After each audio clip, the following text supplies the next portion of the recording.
Hello दोस्तों। आज के हम इस लेसन में मैनेज टैब के अंदर जो बिजनेस सपोर्ट होम है उसको एक्सप्लोर करेंगे।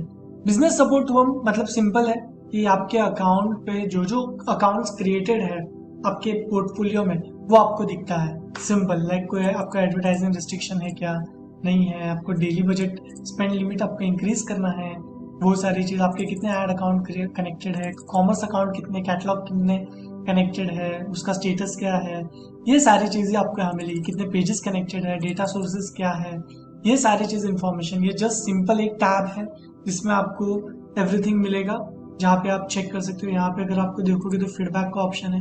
If you want you can give you feedback mostly to it directly go to Meta. That's it. इसमें आपको कोई डिफरेंट चीज नहीं है, जस्ट पोर्टफोलियो कि आपके कौन से अकाउंट्स क्रिएटेड है, आपके ऐड अकाउंट्स कितने क्रिएटेड है, कॉमर्स अकाउंट्स एंड कैटलॉग कितने क्रिएट, इसका ही सिर्फ आपको यहाँ पे डेटा मिलता है, नथिंग एल्स। ओके गाइज, अगर इसमें कुछ क्वेरीज है, कुछ डाउट्स हो तो आप स्टिल हमें Q&A सेशन में पूछ सकते हो। मैं आपको डेफिनेटली वहाँ पे रिप्लाई करके आपको उसमें गाइड कर दूंगा। Thank you guys.